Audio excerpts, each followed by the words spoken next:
Nkulamusizaako mukwano gwange yonna gy'osinza okuba ng'otuwuliriza nkutegeeza nti okola ky'amaanyi nnyo okwekuumira ku mayingo gano. Weebale nnyo, weebale kubeerako buli kadde buli saa n'obeerako ng'otulindiridde, ng'olindiridde okubeera ng'oli updated gwe mukwano gwange ali eyo ampuliriza.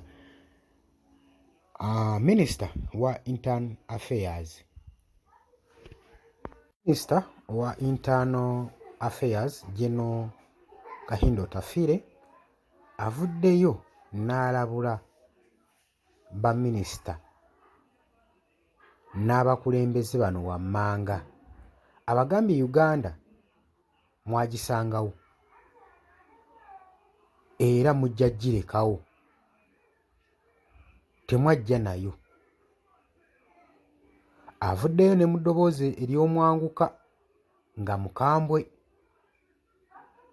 Nkwanirizaako nnyo oli ku Yugi Update TV osinza okuba ng'otuwuliriza era okola ky'amaanyi nnyo okwekumira ku mayingo gano. Gwe atannaba kuba ng'osubscribinga naawe ayagala otweyungako, genda wali wansi waliwo ekigambo subscribe kikoonemu, ojja kuba osobola bulungi nnyo twegattako. Jjukira nti nno kikintu kyokka ky'osobola okukola okusobola okulaba ng'ogattako ku eno channel. Jjukira ebiseera ebyakalulu nabyo bisemberedde. Channel zino ojja kuba zituyamba nnyo okutambuza information gwe munnayuganda yenna ow'enkyukakyuka osobole okuba ng'omanya buli ekigenda mu maaso. So gwe atannaba kuba ng'osubscribinga, kubiriza genda mu maaso waliwo ekigambo wansi subscribe kikoonemu, okoonene mu kade kajja kuba nga kakuyambako okuleetera notification message gwe mukwano gwange ali eyampuliriza.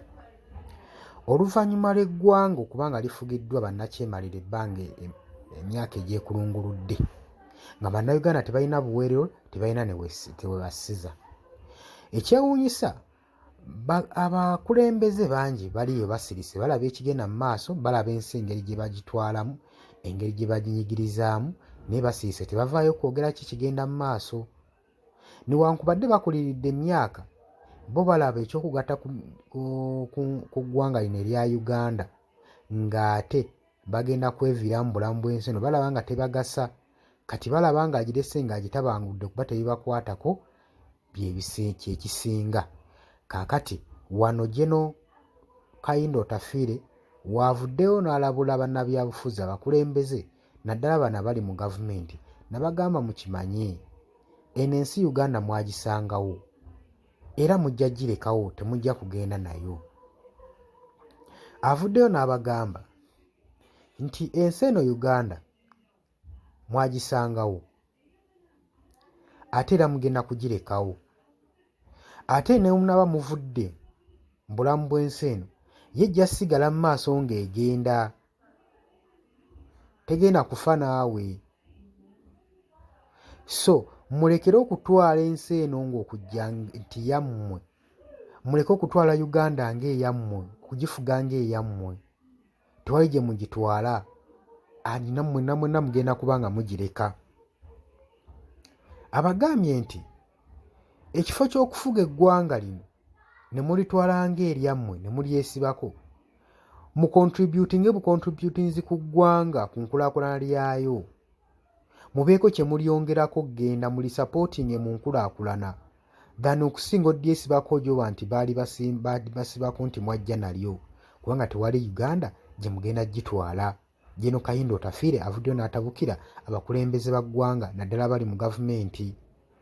Abagambye buli kimu mukikoza ffujjo, buli kimu kye mukola mukiraba, mu ensi mugyesibyeko, mugitwala ng'eyammwe, eno ensi si yammwe, eno ensi mwagisangawo ate mugenda kufa mugirekewo.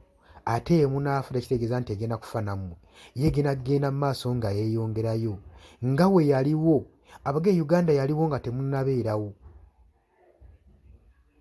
era ne mugisangawo, era egenda kusigala nga weeri ne munaaba mugivuddemu mu bulamu bw'ensi eno. So n'abakubiriza bagende bugenzi mu maaso nakukola bigatta ku ggwanga lino nga ye baagisangawo, singa abaaliwo we baasangawo naye ebintu baali babikwata nga ye baagala, tebandisobodde kugyeyagaliramu. Kati nabo babeereko ettaffaali bagigattako ku lw'omulembe ogujja mu maaso, ku lw'omugigi ogujja mu maaso, n'abaana n'abazzukulu basobole okweyagalira mu ggwanga bajjajjaffe lye baabalekerawo, lye baasangawo, lye batamanyiiko mayitire.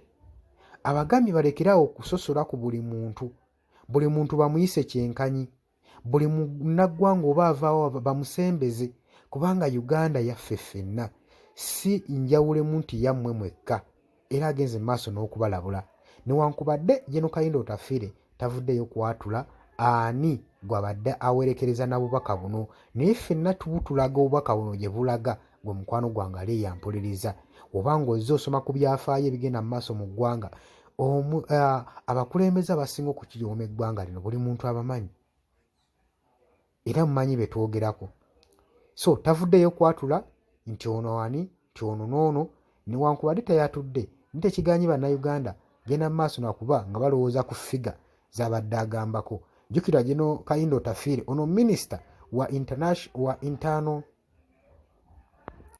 wa internal affairs era nga gavumenti ya Mwami Yoweri Kaguta Museveni yemutwala kati avuddeyo ye n'aganze temujja kunsirisa eggwanga lyange liwaba ndi waddembe okwogera n'okutangaaza eggwanga okusobola odditereeza bino abyogedde oluvannyuma lwa Robert Kyagulanyi Ssentamu okuwa okwemulugunya ke mu speech gy'abadde ayogerako kwemulugunya ku babaka ba gavumenti n'asonga mu lunwe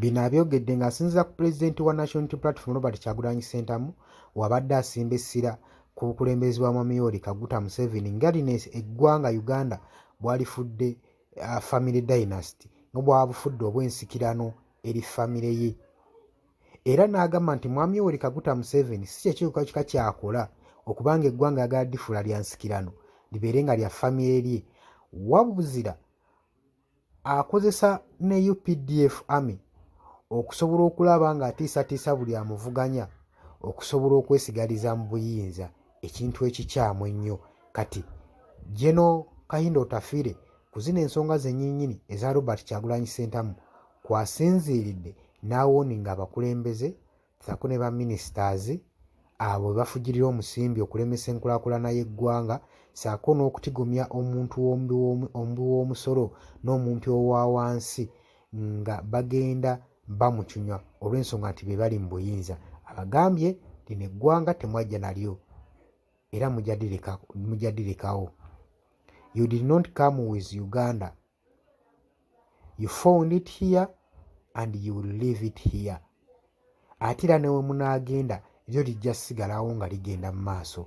So n'abakubiriza bo baligatteko bugassi ku biritwala mu maaso than okulizza emabega n'oddifuula personal property nga bo. Nkutegeeza nti obadde muwuliza mulungi webale kwekumira ku mayunga naga Yogi Updates TV.